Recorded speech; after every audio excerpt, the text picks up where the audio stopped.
nakakahiyang ugali ng ibang mga kababayan natin diyan sa Pilipinas. Kagaya po itong nangyari kay PBBM na pumunta po sa Davao Oriental. Hindi ko po sinasabi na lahat ng Davao Oriental tsaka Cebu, okay, na pinuntahan niya. Para po ay siya maghatid ng tulong, datapot alam niya na ito ay baluarte ng mga Duterte. Pero hindi po siya nag-atubili na magpadala ng tulong at pumunta para malaman pa ang sitwasyon at kung ano pa po ang maibibigay na tulong ng ating presidente. Nakakahiya po yung mga ibang kababayan natin diyan sa Cebu at Davao Oriental, yung pambabastos po. Kasi nalaman natin na nung dumating siya dyan, may mga kababayan po naging masaya kasi mayroon po tulong na darating sa kanila. Pero po may mga kababayan natin na bastos, na sumisigaw daw na Sara, Sara, Sara. Mga didi shit na lang tawag ko sa inyo kasi mga bastos naman kayo. Itong si Sara, nagpunta na po sa inyo, hindi po ba? Ano po ang dala ni Sara? Oreo biscuits po. Oreo biscuits po ang dala sa mga bata. Isa-isa.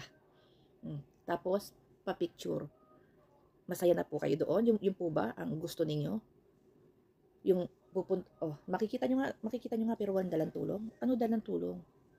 Oreo biscuits para sa mga anak ninyo, tapos pa-picture, masaya na kayo. Ganun po ba kababaw ang mga kaligayahan ninyo, ang mga pangangailangan ninyo? Ito po ba ang gusto nyong ituro sa inyong mga anak? Samantalang si PBBM, hindi ko po sinasabi kayo maging hindi ko po sinabing maging PBBM kayo. Ang sinasabi ko po sa inyo, huwag kayo maging bastos. Magbigay galang kayo sa taong gustong tumulong. Ito pong isa ang daming programa na ibibigay sa inyo na hindi kayo iiwan hanggang sa dulo. Hanggang sa matapos po ang problema ninyo. Si Sara nagpunta ng Cebu, nagpalugaw, isang beses lang. At ang binigay po ay yung Kateki Pillow. Ayan, nandiyan po sa Kateki Pillow. Ayan, Kateki Pillow po sa isang bata. Tapos bibigyan mo dito sa Davao Oriental isang Oreo. Tapos ngingiti ka, papicture ka, tapos na. Wala kang nabuong plano sa susunod na pagbisita mo, ano dadalhin mo, ano ang gagawin mo, ano pa ang tulong na maibibigay mo. Dito sa mga nasunugan, nasalanta ng lindol, ng bagyo, lahat na. Ganun po ba kababaw?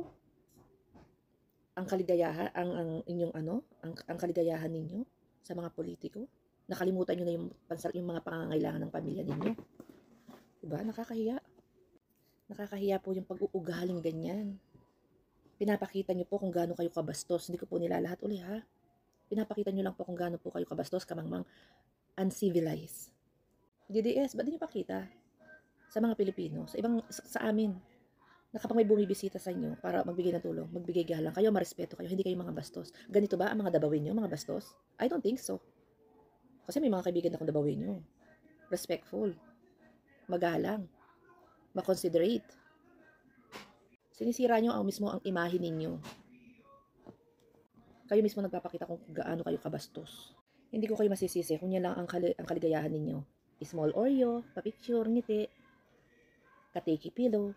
Kami hindi. Kailangan namin bumuhos ang tulong from government. Kasi taxpayers money yan. Yun ang kailangan namin. Hindi namin kailangan ng Oreo, lugaw, Kateki Pillow, papapicture ka. Hindi ka namin binoto para magpa-picture kami sa'yo. Para ngitian mo lang kami. Kailangan namin yung action. Yung action mo. Yun dapat.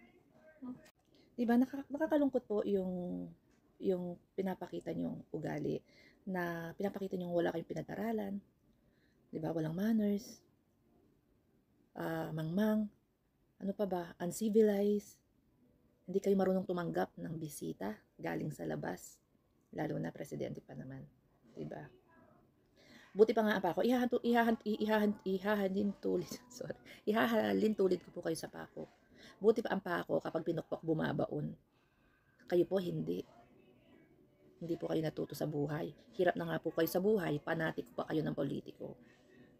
Hindi ko po sinabing maging PBBM kayo, pero kailangan maging mautak po kayo para sa mga anak ninyo, sa mga apo ninyo.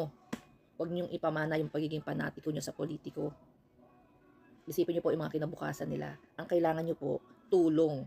Yung tunay na tulong. Hindi po yung para magpa-picture, ngumiti, bibigyan ka ng Oreo biscuit, yung apo mo, or yung anak mo, yung magpapakain ng lugaw. Hindi po ganun ang kailangan nyo.